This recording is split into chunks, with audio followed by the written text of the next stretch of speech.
Ito ang Presidential Broadcast Service. Radyo Pilipinas. Radyo Publiko ng Bagong Pilipinas para sa Bagong Pilipino. Naghahatid ng mahahalagang balita at impormasyon na uugnay ng pamahalaan sa sambayanan. Tulay sa himpapawi ng serbisyo publiko. Radyo Pilipinas. Radyo Publiko. Ang boses ng Pangulo sa Iloilo. Radyo Pilipinas. 585 AM. Usapang Agrikultura. Ang inyong source of daily agri-news. Talakayang siksik sa kaalaman. Atin ang impormasyon mula sa pamahalaan. Pagpapayaman sa ating mga likas na yaman para mas mapaunlad pa ang isa sa mga paunahing kabuhayan sa ating bayan. Usapang Agrikultura. Dito lang sa Radyo Pilipinas.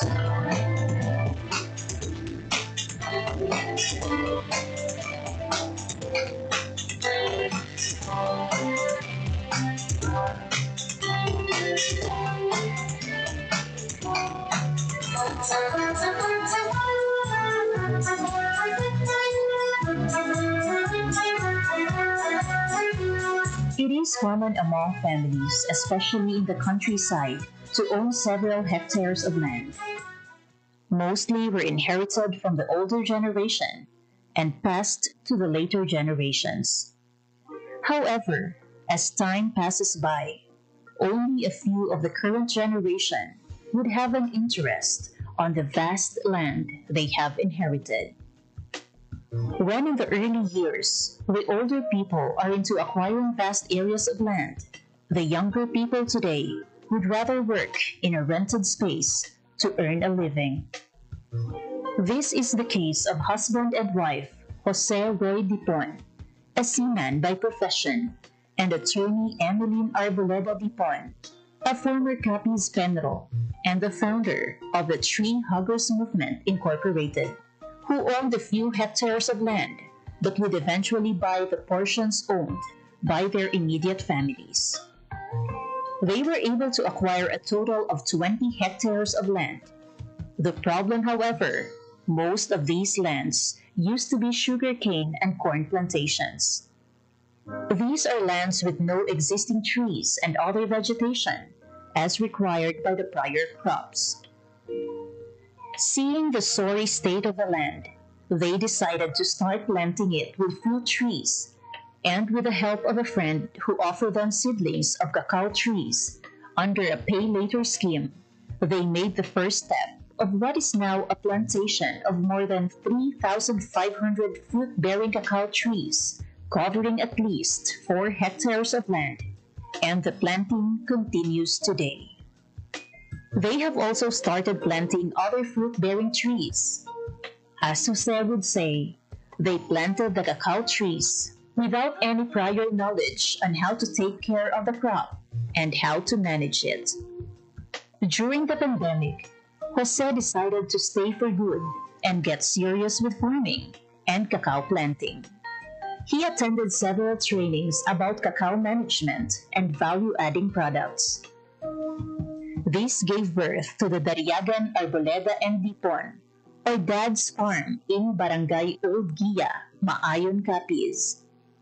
He encouraged his immediate families, who also own lands, to plant cacao trees, and the farm workers in the farm are his relatives, giving them the opportunity to earn income without staying away from their families. It was not a smooth sailing experience, however. They were learning along the process of planting the trees up to its fruit-bearing trees. Typhoon Agaton back in April 2022 battered most of his cacao trees, which made Jose frustrated. It was in one of the trainings sponsored by the Department of Agriculture Western Visayas. Jose's passion reignited after one of the speakers told him to consider his losses as an investment. While they have started producing tablea back in 2015, Jose and Emeline decided to start producing chocolates in 2022 after he retired working overseas. Today, Ogia, the chocolate brand which got its name from their barangay, is seeing supply around Capiz and Iloilo. They have also brought their chocolates to Manila, especially during exhibits. Ang simpo gid lang ya ang nagtulod sa akon nga maggulpi untat sa pagka OFW pagkasiman tungod sang pandemic. Do nahadlok man ko nga at the time nga grabe gid ang infection sa all over the world.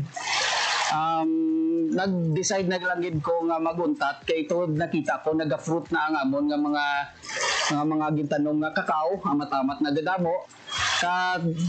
Dito na ko nagumpisa dayon nga ibalik namon ang tradisyon sang pagubra sang tableya. At the same time, dito na ko naga-research upod sa mga taga-DA to add value sa kakao. So dito nag-umpisa na ang paglantaw ko sa fine chocolates na bean to bar. Sa umpisa, ang bulig nga una nga ginhatag sa akon sa DA is encouragement.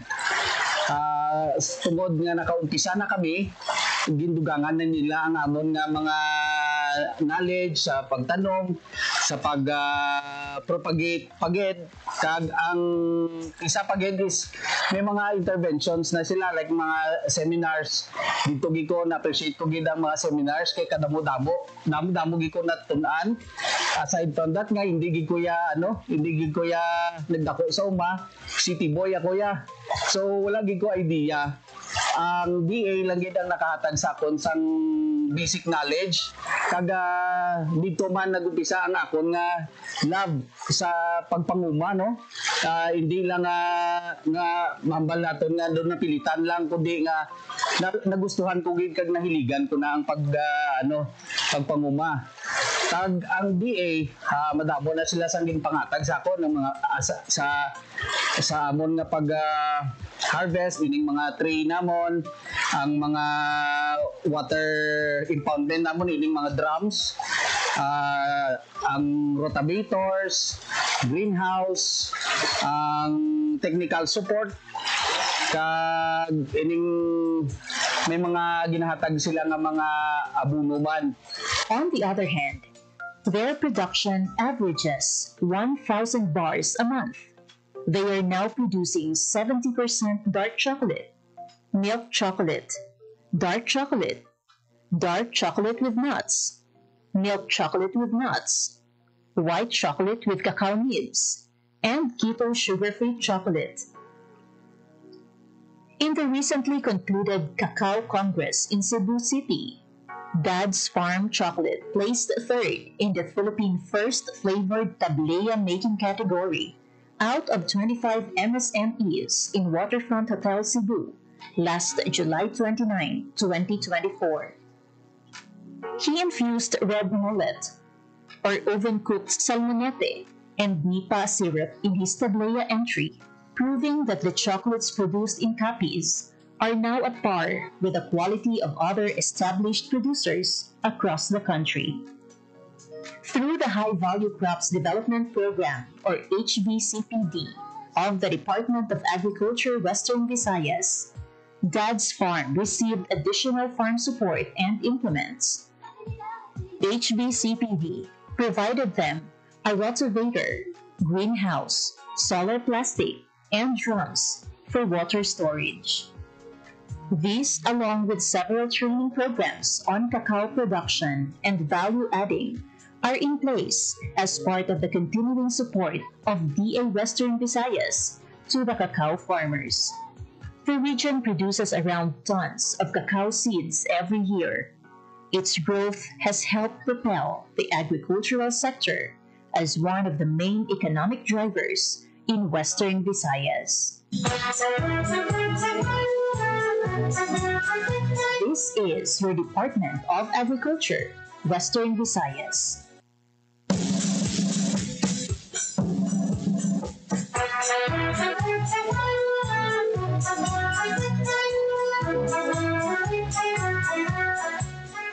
Maayong aga sa atong mga tagpalamati sa atong mga tumalanaw over Facebook Live and our good frequency sa atong radio station.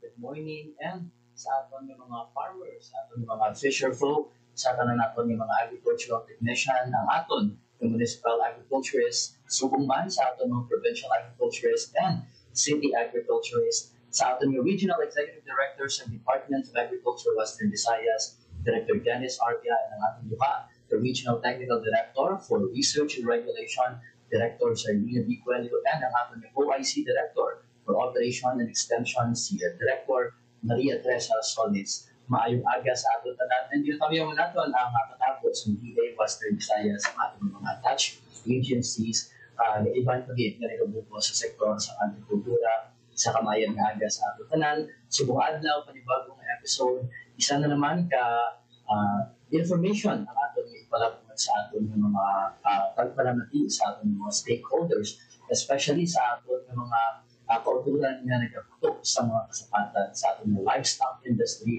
maging mapinuslanon dito maging mga episode. It's because muna paupod natin ang next in rank veterinary quarantine officer sa Bureau of Animal Industry, si Dr. John Roel C. Delario. Subong man makaupod natin ang veterinary quarantine officer sa Veterinary Quarantine Station 6, si Dr. Pearl Joy B. Herawa. Maayong aga sa ating tanan pagkanamiyo sa ating mga listeners. Yes, sir. Good morning. Sir Jan, good morning. And of course, on behalf of Dr. Nilo Pilinggayan, atong Regional Veterinary Quarantine Officer under Bureau of Animal Industry, Veterinary Quarantine Region 6. I am once again Dr. John Roy Hilario, the next in Region 6. And kaya tanong tanan sa mayong aga, we are very glad to be here. We are very glad for this opportunity to present our regulations for the idea of our farmers who are, of course, shipping their commodities. Yes, Dr. Good morning. Thank you, Sir John. Thank you din sa taga-DA Raffle sa paghatag sa kahigayonan sa among subong aga na ma-share na naman ang mga regulations naman sa Bureau of Animal Industry Veterinary Quarantine Services Station 6 and mayong aga man sa tanan natin yung mga tagpalamti sa mga aga.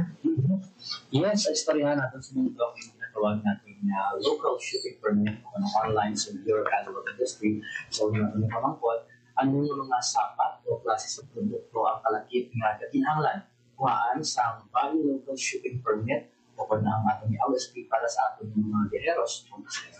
Yes, sir. Siguro, sir, actually, the commodities that nga sir, no, covers ang atong issuance ng permit under the Bureau of Animal Industry, medyo namo siya. But I think we'll categorize into 4 na lang give para mas hapos matandaan sa itong tagpalamati. So number one, ating commodity number 1 will be live animals. If dadala ka sa mga buhi ng kasapatan, kinahanglan mo magkuha sang permit. Ikaduha, kung dadala ka sa ilang mga products, animal products, such as karne, or such as itlog, or gatas, kinahanglan mo magkuha sang permit na siya. Also na mga meat products and meat commodities, kinahanglan kuhaan sa permit. And lastly, of course, animal byproducts. Magkamagat animal byproducts, amo siya ang commodities or products from animals hindi nato makaon, such as, for example, ilang mga skin, mga hide, o mga leather, ilang mga chicken dang abi, nga ginagamit sa buno. So those are the commodities na if you're planning to transport those commodities, kinahanglan din kuhaan sa aming permit. Yes, and then next other question. Kung ano naman ang primary document o requirements, mga basic na mga kinakailangan na makuha sa LSP.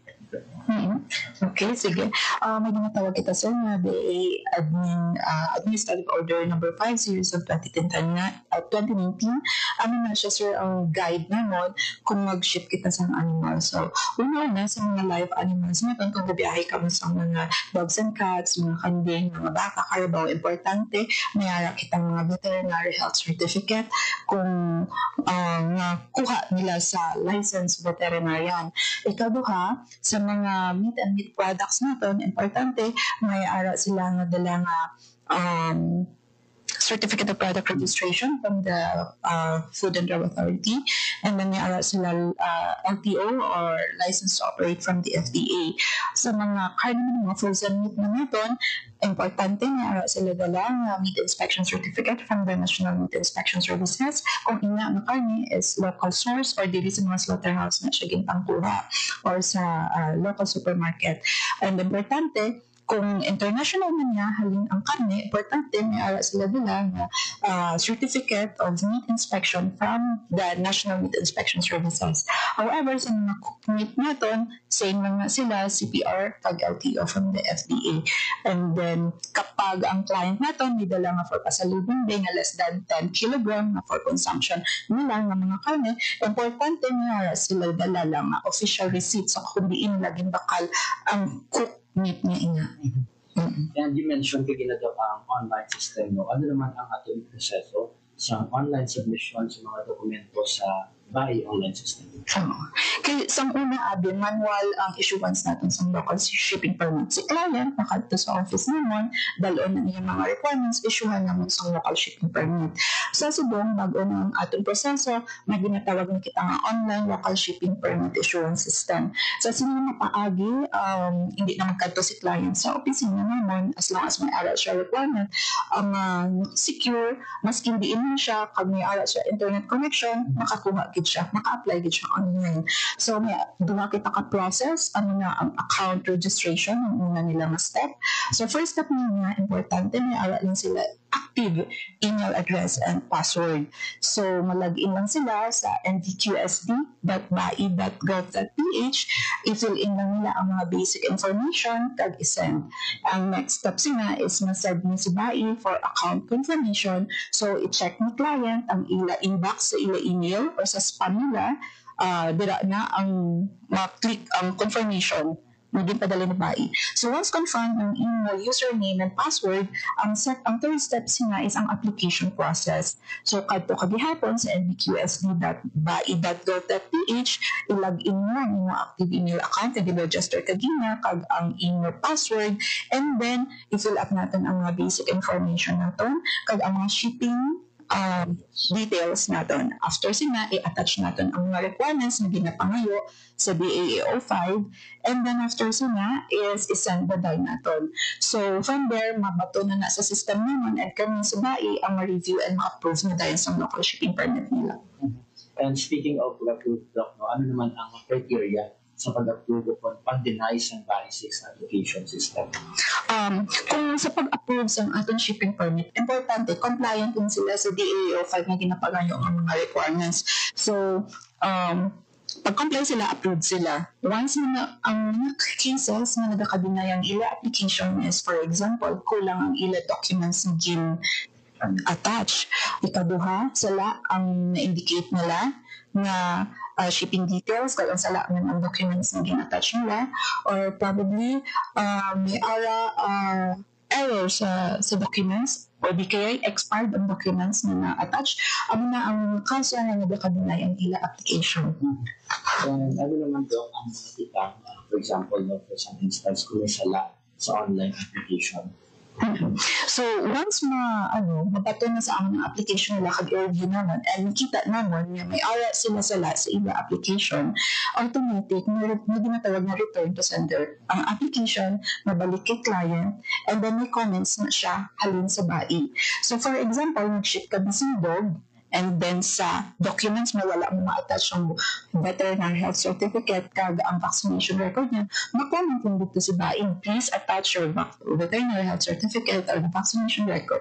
So kinahanglan si client na-comply na siya, and then i-submit ng liwat ang i-application para ma-review liwat. And speaking of time frame na nagyadaw, ano ang patugayon o parang time frame para sa pag-proseso ng application pagkatapos ma-submit sa online local system, yung online local shipment permit system? So, may ara kita 3 days ng processing para ma-approve ang local shipping permit nila.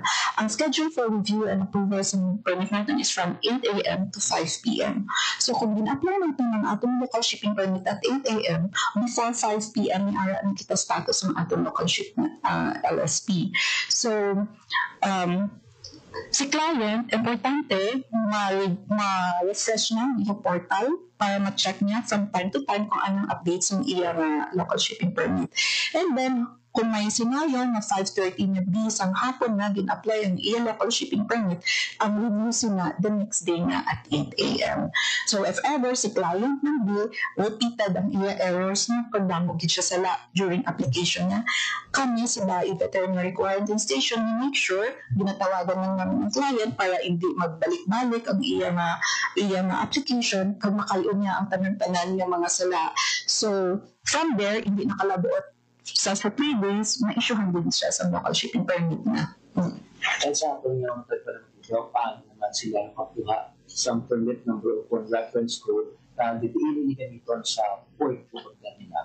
Okay. So, upon the application ni client sa portal naton, ang reference code or ang permit number, automatic na siya na gina-generate ni BAI sa system nila. So, ang aning na permit number, ang naman ni ang maging basihan sa mga veterinary quarantine inspectors naton sa tanan nga airports kag seaports nga pag-aagyan sa ila shipment kag ang ina i-make sure dira na ang basihan kung ang ina nga permit is legit or hindi fake or hindi siya recycled. And once again, sa ating mga tagpalimatiwal listening sa ating mga personnel from the Bureau of Animal Industry. And sa next natin nga question daw, speaking of reference code na mention natin and permit number, ano naman ang dapat ihatag sa border control officer sa airport o puerto pag-abot, especially when we are talking about mga papeles, mga reference code o mga QR code. Okay. So, for example, si client, na-approve na ang iyang local shipping permit na, magabiyahe na siya. So, sa tanong ng airports at seaports na again niya, kinangan i-present niya ang printed na local shipping permit na issued by BAI and then ang mga attached documents. So, ang kinangan na kapag veterinary health certificate, kinangan original kit na siya. Ang mga meat inspection certificate, certificate of meat inspection, kinangan original na.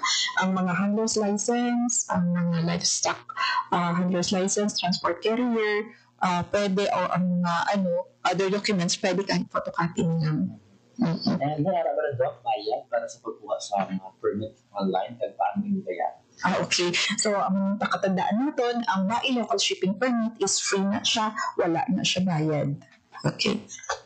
Paano naman masunod doc ang mga security protocols na the data privacy naman niya sa pag-upload sa makabig natin mga sensitive ng mga information. Okay, so when it comes sa mga data na gina-upload natin online, BAI make sure na secure ang atong data. So una sa tanan, ang atong account or ang atong username naka-embed na siya sa may system ni BAI. And then si BAI, wala na siya gagamit sa mga open source na Microsoft. And then, ikaduha, may ara na siya, nakasubscribe na siya, sir, sa SSL to make sure na ang website is safe, hindi siya na-hack, hindi siya masublan sa mga virus. And then, at the same time, may ara na sila ang ato ng mga BAI IT personnel, naka-sign na sila sa non-disclosure agreement na hindi nila pwede i-leak ang information and maging liable sila once ang aming information is nagagawa. And then, BAI also invest millions of pesos para maprotektahan ng firewalls ang atong website. So, let's assure nga ang atong shipper, ang atong data is protected by BAI. Yes, and ano naman daw ang mga protocol kung may mga preventive quarantine, inspection, o kung sampling sa sapat na produkto ng ginagawa. Okay. Usually, sir, before mag-transport sa permit, we have, of course, the requirement that was mentioned with Dr. Pearl. Dala pa lang makita ta kung ayan sila, compliant sila sa ating DAO number 5, series of 2000, the instrumental tanga issuances.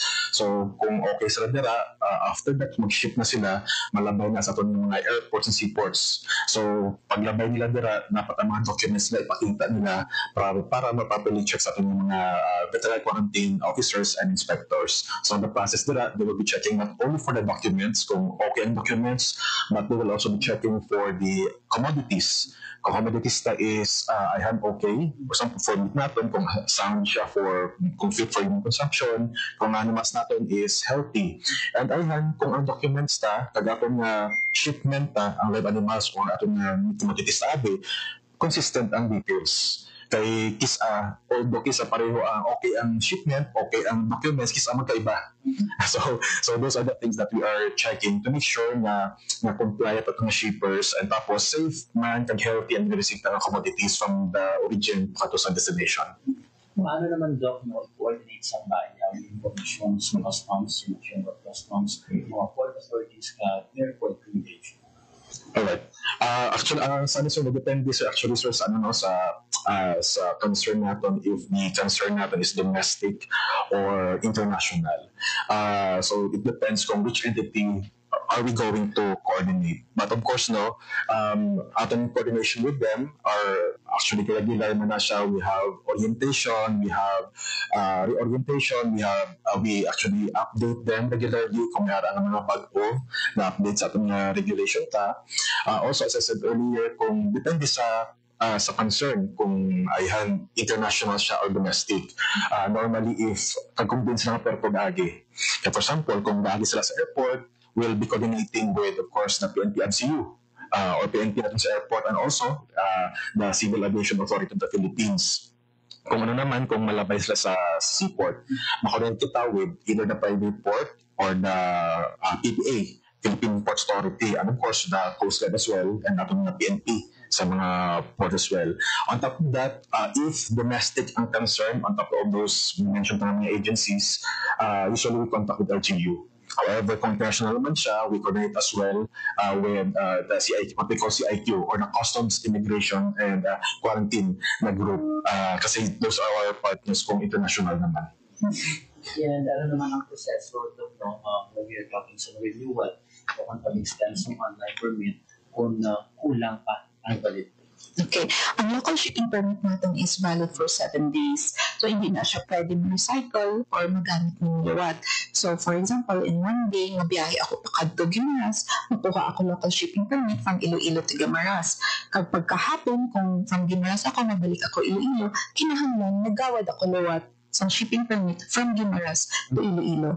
Ang mga requirements na gina-attach nila is kinahanglan mag-uman. Hindi man pwede ma-recycle ang mga documents na gina-attach nila. So, kuha naman sila sa bagong mga requirements. And so talking about penalty or fines, lokal naman ng mga penalty o fines kung, for example, magsala sa protocols pareho sa late submission o kulang ng dokumento. Okay. So, for example, awaan sila sa seaport or airports and upon apprehension or inspection sa mga veterinary quarantine inspector natin and nakita ang isa ka scenario is kulang ang inyong documents na nadala. So, paghahatagan ka sa within 24 hours para masettle na mga minor violation na makahatag ka ni consideration. But however, kapag ang inyong case is mga fake documents, gin-recycle ng documents, gin-tamper na ang documents, automatic na siya return to origin. So, return sa ginawa niya ang among magiging sanction nila. Or, ang ina na return to origin, ikaw na mabayad sa shippers sang gastos na pagpabalik na sa animals. Pero, kung hindi ka magsugot, hindi ka magbayad, di automatic kang veterinary quarantine officer, i-confiscate na naman kag i-dispose ang animals or products na na-apprehend naman. So, from there, mga serious violation, like for example, upon inspection naman, nakita naman yung may sakit ang animals, although may mga documents siya, automatic confiscation na siya, kag-disposal. Kaya kung may sakit ng sapat, hindi naman pwede i-release, kaya man magiging source of maglapta ang sakit. And at the same time, kung ang makanya, upon inspection natin, medyo mag-green na, or medyo dami words na, or hindi na, nagbaho na, automatic confiscation and disposal ang aming magiging sanction. So, kung ikaw, nakakommit ka sa various serious violation, ang among sanction na pwede na siya na mag-blacklist ikaw, hatagan ka naman sa show cause order, and then pag na-prove na guilty ka, pwede ka mag-blacklist ng bae. So, meaning blacklisting, hindi ka na allowed to ship or to transact sa any transactions sa Bureau of Animal Industry. So, ano na siya, sir? Yes, once again sa ating mga listeners, online, sa ating mga viewers sa Facebook natin, there you have it ang ating naging bisita subong from the Bureau of Animal Industry, si Dr. John Joel Silinario, ang National Rank Veterinary Quarantine Officer sa Veterinary Quarantine Station 6, dito Western Visayas. Subong man si Dr. Pearl Joy Grawa, Veterinary Quarantine Officer, Veterinary Quarantine Station 6. Alasin na lang mga doc, no, panugyan o kung mga advisory na lang sa atin ng mga tagpalang. Yes, sir. Yes, sir. Once again, thank you so much for this opportunity. And on behalf of Dr. Nilo Pilingaya, we would like to thank DA Rafis, and of course Sir James, and also our Red, Sir Dennis Arpia, for having this opportunity to, of course, once again broadcast and update everyone sa regulation naman as far as live animals and animal products is concerned. So, maraming salamat for this opportunity, and hope we will be aware and also will be able to be compliant lang sa regulation to avoid those violations mentioned earlier by Dr. Okay, sige. Okay, thank you din sa kanya pagpalamati, subong nga aga. Kung may araw pa kamo dugang pamangkutanon, open din ang amon niya Facebook account. Pwede niyo siya i-follow kag i-like, Veterinary Quarantine Services Western Visayas.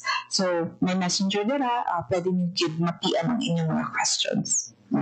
Once again, sa ating mga tagkalamatigin sa ating tanan nga nag-update sa sektor sa agrikultura, manapong salamat sa sunod na episode. Palibagan naman ang ating mga bisita. Pagkitaupod natin ang pila ka mga personnel sa National Meat Inspection Service. Bantayan natin sa ating masunod na episode sa ating programa. Sa liwati ni si John Candelario from the Regional Agriculture and Fisheries Information Section sa Department of Agriculture, Western Visayas. Maayong aga sa ating tanan.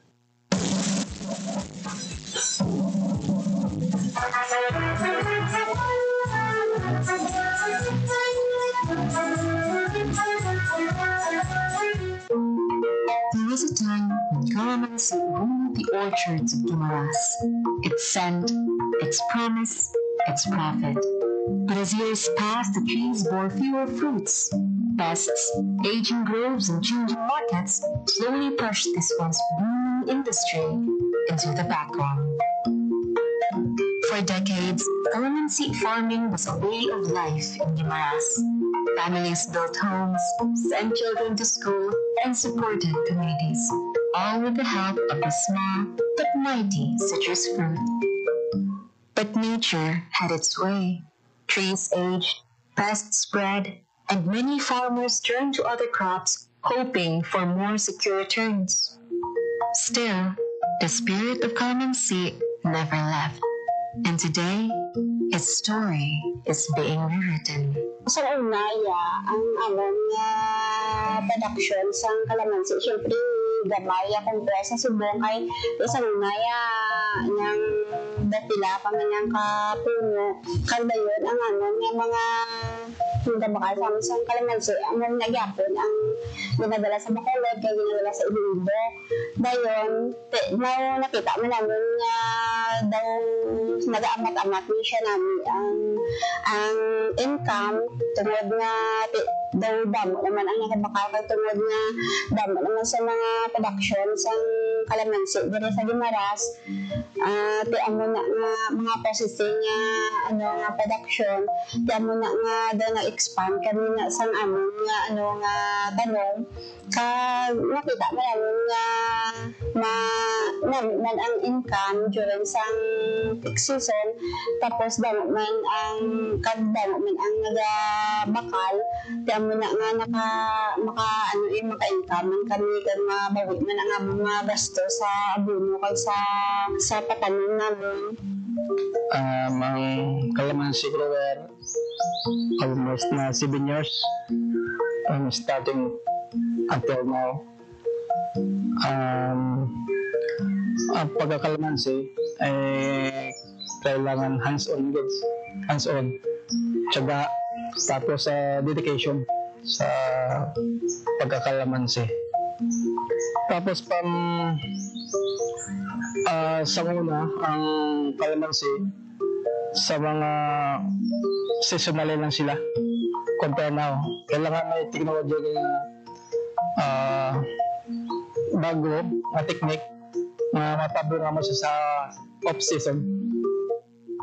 To bring calamansi farming back to life, the Department of Agriculture, through the Provincial Office for Agricultural Services, or POAS, stepped in with more than just seedlings. They brought technical know-how, a roadmap for recovery, and a renewed sense of purpose. From providing quality planting materials to hands-on training in pest management and tree rehabilitation, POAS helped transform struggling orchards into thriving farms once again. Farmers also received post-harvest training and access to support facilities, making sure every fruit harvested is fresh, clean, and ready for the market. Okay. Now, for the specific intervention sa calamansi industry sa probinsya sa Guimaras, the Provincial Office for Agricultural Services is crafting a roadmap dated 2025 to 2029.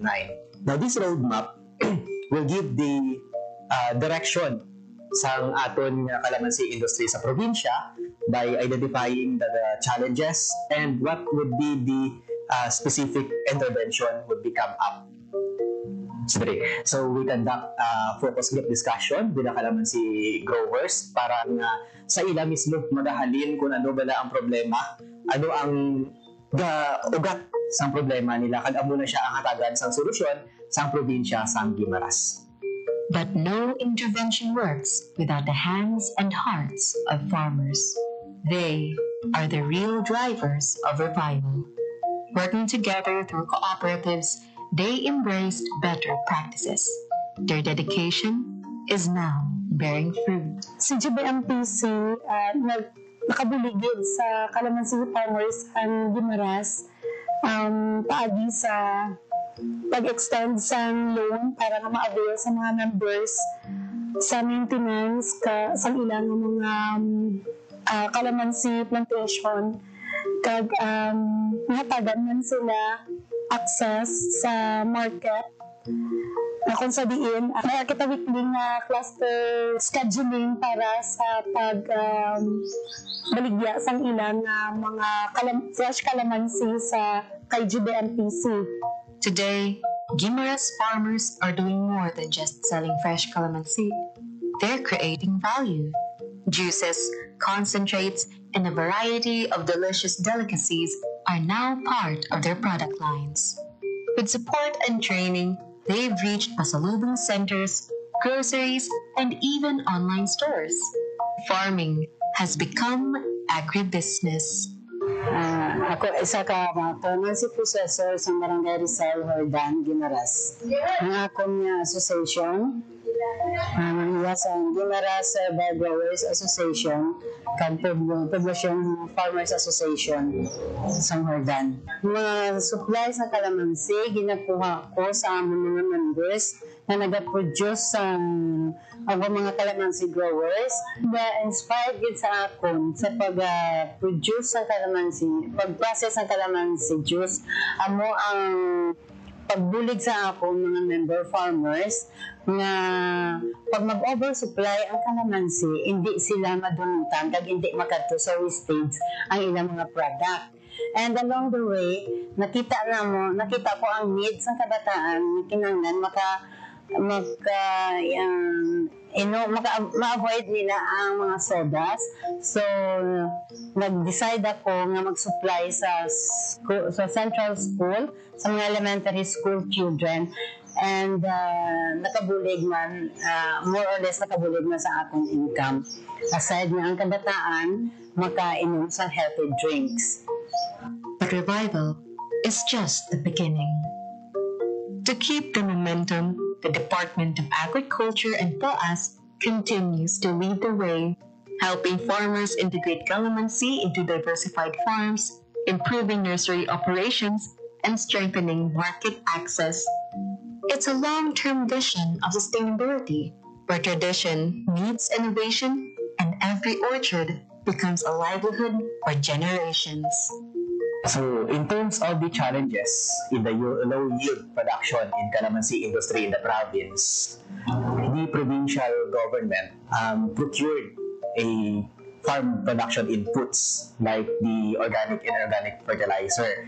So, pag ma-identify na namon si farmer, we're going to go ka mag-visit sa ilang farm, i-assess namon kung ano ang really na needs nila. Tapos dira kami maghatag sa amon nga specific nga intervention based on the actual scenario sa ilang farm. Through POAS, may ara kami sang naka-reserve nga buffer stocks of the pesticide and insecticide. So ang himuon ng farmer is mag-submit siya sang report nga may attestation sang specific na peste sa iyang kalamansi, and then ang POAS is magakadto sa ilang farm ka maghatag sang nagakaigo nga technology upod na ang mga pesticide and insecticide. Limited market access. Amo na siya ang isa ka nakugid nga challenges nga ginatubang sa aton nga kalamansi growers diri sa probinsya. But sa liwat, nagapasalamat kami sa Department of Agriculture through High Value Crops and Etoosito nga sila naghatag sang processing center diri sa isa ka cooperative sa probinsya sa Guimaras. Now, ano ang makabenepisyo sina? So, ang mga farmers naton sa kalamansi growers is direkta nga pwede makabaligya sa cooperative, which is the Guimaras Brethren Multipurpose Cooperative. And then, the Guimaras Brethren Multipurpose Cooperative, abo na siya man ang mag-cater sa other nilang nga supply, kaya ginabaligya mo na siya outside in the Guimaras. So, ang role ni province is to connect the farmers into the cooperative.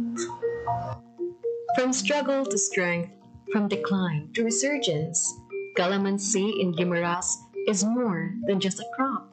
It's a story of resilience, reinvention, and the enduring spirit of a farming community that never gave up.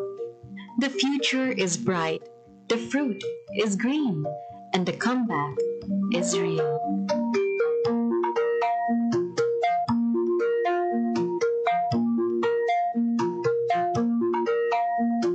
Development. So now there's an integration not only on the agriculture part but also the environment. So that's really one thing when I look at the SLRMA project. That's one thing that attracts me because I know that this is not just a one-shot deal project. No? So apart from the 5 years, I know because it also has a research and development component, and the LGU is visibly and being serious about this project, and I think it's just the right thing that the LGU also should be serious about this project. And the third objective is to determine the adoption of soil and water conservation technologies, its benefits to farmers, and environmental impact. So these three are actually embedded in the entire implementation of the project. One thing good about SLRMA, BSWM created a technical and monitoring team to expedite the processes involved in project implementation. So the monitoring team not only provides, not only conducts monitoring but also provides technical assistance. So every month from the national office, the BSWM team composed of 4 people of different expertise come down to the LGU, go around the project areas, provide the technical support, interact with us, also with the farmers. So that's one good practice of this project. Nakakuha ng pondo na umaabot sa 12 million pesos mula sa Department of Agriculture, Bureau of Soils and Water Management at mula sa Department of Agriculture National Corn Program at naging instrumento sa pagpapabilis ng implementasyon ng proyektong research and development sa mga bukirin ng mga magsasaka. Sa unang taon ng implementasyon, mayroong 13 magsasaka na nakipagtulungan na may kabuuang 20 hektarya ng lupa mula sa barangay Agkokok. Sa dulo ng taon, lubawag ito sa parehong barangay nang madagdagan pa ng 23 magsasakang nakipagtulungan na may kabuuang 21 hektarya, kabuuang 41 hektarya para sa barangay Agkokok lamang.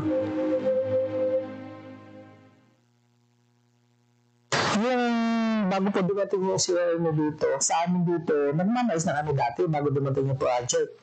Kaso lang, yun lang talaga, makikita mo sa mga area namin, nice lang talaga, lahat. Wala ka nang iba makikita sa area. Tapos, siyempre, hindi din namin alam yung about sa tinatawag nilang contouring. Ano sila pa umalot? Sa una, paray, mais. Lapit lang na sa umana, mais. Mga dagnay, mga galingoy. Ang panawagan mo sa mga kung sino mga ayot buli ba kanda. Kung mo daw nang ganturo mo kanda. Kaya nabilikasyon ay kung makatundok to doon. Ano dahil buling na sa pagkaluan namin. Kaya kung ng mga rinig pa sa naya, siya magpinda ako. Training niya na lang. Ang tukunito sa mga koko. Kung hindi mo ito sa mga hindi lang makita mo mula yung mga tanong tiga tuwa nga. Sundon mo ito, kita mo. Ito lapad-lapad mga tanong ito sa akin. Ang mga niya pag-aturan Santos na tandaan ko doon mga ginagturan namin ito na makabuligid ka mo ito mga tanong nanda. Gusto ko isgod na anda mo ang prasada sa video karon may lain gaway sa ka bumbuligan kami sa pagtulo ba kaya na mga tanong mga saling kung kailangan dyan ito karon may mga protas yung kanan mga pinya saling maridad doon saling nag-aamwag may isipan mo mayayain mo talangan nagdugang. Nakikita mo ba na ang ining kinaalam na gintutlo sa inyo sa karon makabulig ini siya o hindi siya makabulig siya mga para sa inyo? Makabulig yan. Makabulig.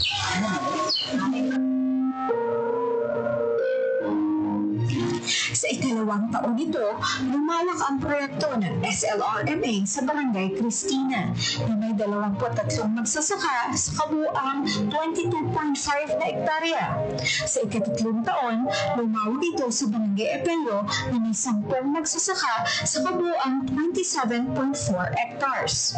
Sa ikaapat na taon, nagsagawa ang proyekto sa Barangay Candelaria na may 16 na magsasakang nakipagtulungan na may 20 hektarya. Sa kabuuan, 85 magsasaka ang nakipagtulungan na sumasaklaw sa 110.4 na hektarya.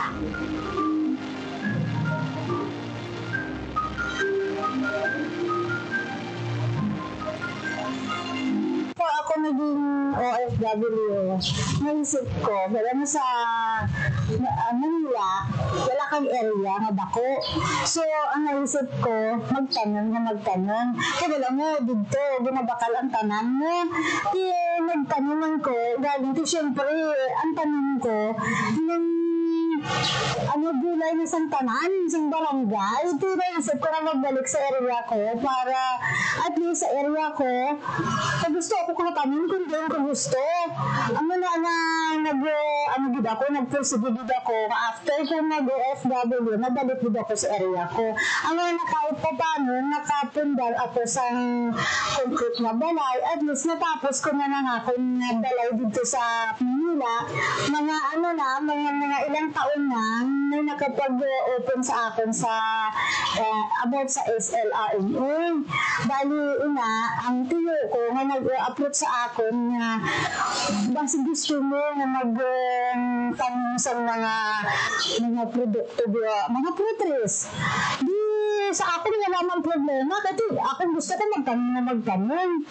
Di nabatan ko ang project sa SLRMA until wala na naka-income na ako.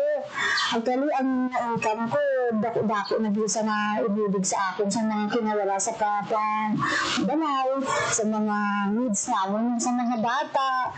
Ano na dako gid ang pasalamat ko sa SLRMA na amat-amat kay to syempre hindi man gud kadako ang tao sa SLRMA pero amat-amat nag-iara na nga sa mga soccer pero i-expand namon hasta na until sa hindi pa naman naubos ang 10 hectares na pero amat-amat lang kay to syempre kung din lang tong soccer ano lang to ang dinadugan namin sa area naman para namin naubos namin itong 10 hectares. Bakit hindi sa nabulig sa akin sa mga training, sa mga contouring, sa mga about sa mga eco na farming.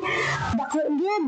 Actually, sa processing sa aming mga seminar, nakaano kami sa processing sa mga prutas, about sa paghimo sa chocolate, from cacao fruits, saging to banana chips, tapos sa kalamansi, to juice. Dako dito sa naibulog kay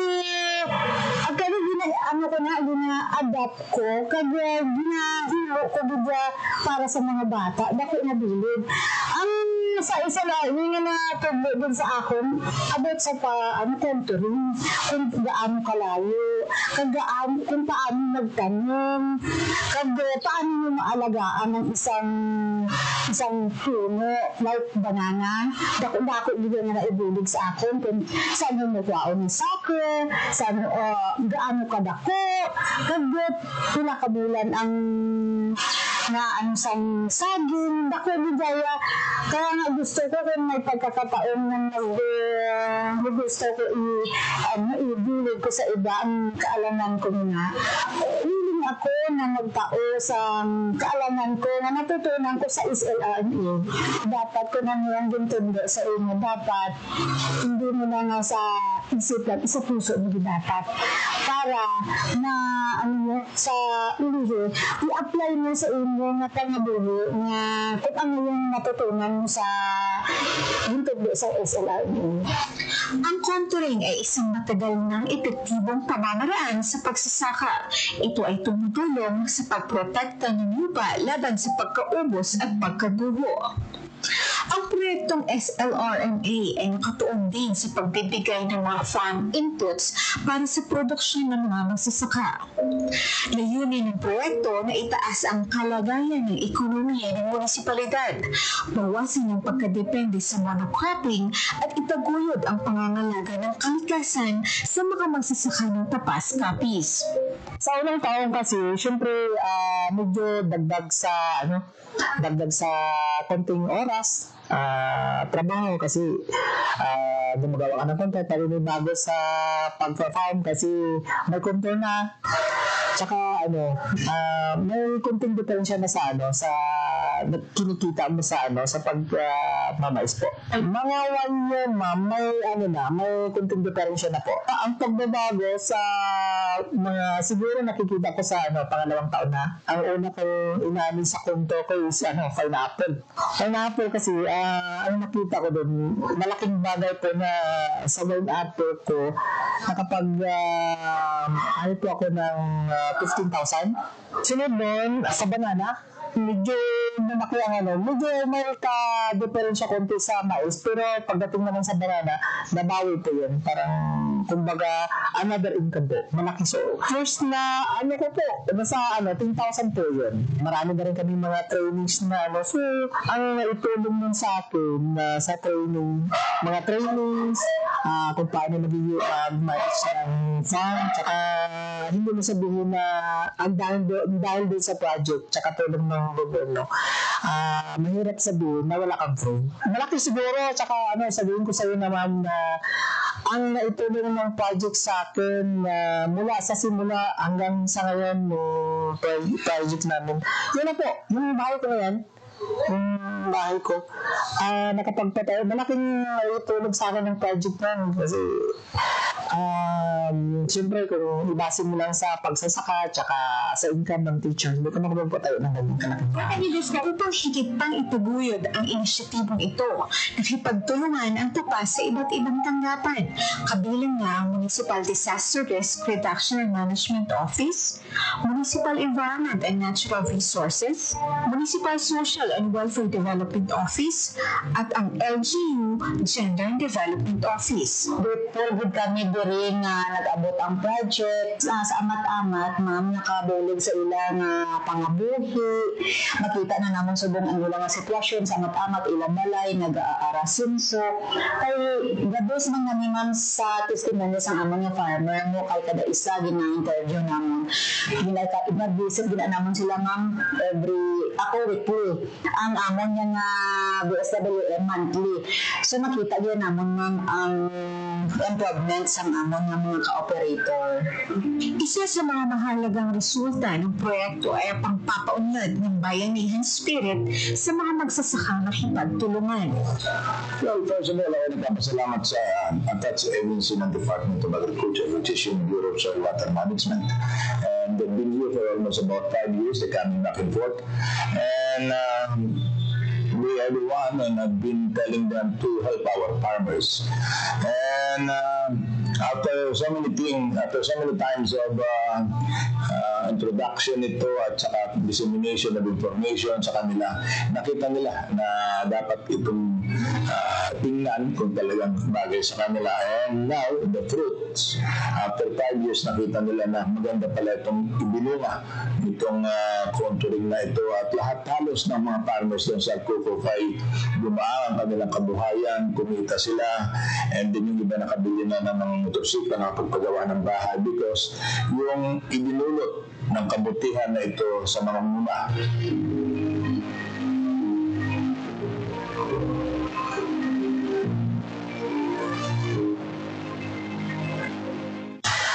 Malaki po ang pasasalamat ko sa mga taga-BSWM Department dahil po doon sa proyekto ninyo po, malaki pong tulong at saka pagbabago ng pamumuhay namin mag-asawa. Gaya ng dyan, kung nakikita ninyo sa akin, maliit lang yung dyan naman, yung pinapakita ko sa inyo, maliit lang yun, nasa 24 lang yan. Pero ang income yan sa isang taon, sasabihin ko siya, mahigit mga 50,000 yan, ang income yan. Maliit na nga yan, kasi ano yan eh, kumbaga integrated talaga, may kalamansi, saging, kakao, mais, may mga talong, may mga ano din yan. Basta marami po yun, ma'am. Malapit talaga yung pasasalamat ko sa BSWM dahil sa mga trainings na pinarating na kasi dahil doon marami kami natutunan, lalo-lalo na ako. Ako, ma'am, lahat na trainings ko na-apply ko yun. Lalo-lalo yung mga pumunta kami sa ibang lugar para lang mag-observe. Makita yung mga kung anong klase ang pagiging farmer doon sa isang pagsasaka doon sa ibang lugar. Ay na-absent ko yun tapos ina-apply ko sa sarili ko. Kaya sabi ko din, may pangarap din ako na sana gusto ko rin sa lahat na farmer sundin at gagawain yung project na sila lalo-lalo na dito sa akin. Pag ganito kahit konting area lang, kahit hindi umabot ng 1 hektar, sigurado ako pag ganito ang gagawin ng isang farmer sa farm nila, sigurado ako malaking maitulong nun sa hanap buhay talaga. Ang bayan ng Tapas ay patungo na sa pagiging isang bayan na kilala sa produksyon ng organikong agrikultura, isang positibong hakbang patungo sa sustainable at environmentally friendly na pamamaraan ng pagsasaka. And from day one ako mo po, sabi ko, let's organize yung Barangay Farmers Association sa 58 barangays. Yan kagad ang inuna ko. Now, let's organize that because that is the key important for us to give them the complete and reliable information about what is needed sa kanilang lupa. madalas kami nakikipag-meeting, kinakausap ko itong mga farmers. At ako nagpapasalamat din sa mga ayudang itinutulong sa amin ng Department of Agriculture. Okay? At ito ay isa ring paraan na makatulong din sa kanila. But sometimes, sabi ko nga, if it's possible na yung tulong na ibinababa sa amin dito, pinakamaganda niyan kung mag-uusap-usap muna tayo rito at malaman kung ano ba talaga ang kinakailangan namin dito. And sinasabi ko ito dahil mahal ko talaga ang mga farmers. Okay? Ito ang kabuhayan namin dito sa munisipalidad ng Tapas. Halos lahat dito ang alam na hanap buhay ay ang pagtatanim. Okay? At dito ko ibinubuhos ang aking nalalaman at pasalamat ako at nabigyan ng aking mga empleyado na sa Department of Agriculture na hindi sumusurrender in spite of the fact na yung terrain namin dito ay napakahirap. The weather is another one. Unpredictable ang weather dito. And yet, nakikita niyo naman siguro ang resulta na from nothing, we were able to develop something. Okay? And hindi kami titigil hanggang dyan lang ang maabot nila. Sabi ko nga from the start, gusto ko itong maging modelo na maging self-reliant, masustain nila lahat ang aming ginagawa dito at kung pwede, ay kami ang magpakain sa buong Pilipinas, which kung kakayanin, ay talagang hindi naman imposible ito dahil sa laki at lawak ng aming lupa. Hindi naman binago ng proyektong SLRMA ang mga praktikal na pagsasaka, kundi pati na rin ang mga buhay ng mga magsasaka sa Tapas. Nagbukas ng landas patungo sa mas maliwanag at mas matibay na hinaharap. Habang tinitingnan natin ang hinaharap, tumayo ang Tapas bilang patunay kung ano ang maaaring maabot sa pamamagitan ng pagtutulungan, dedikasyon at pagtitiwala sa mga kalikasan na pag-unlad.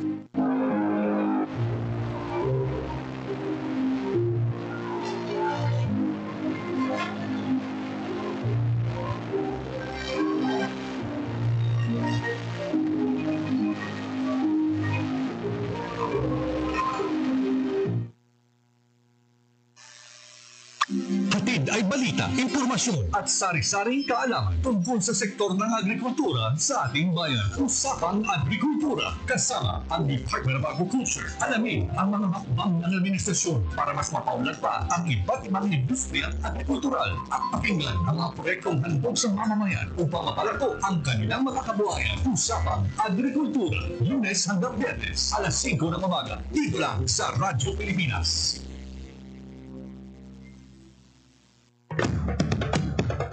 Ito ang Presidential Broadcast Service. Radyo Pilipinas. Radyo Publiko.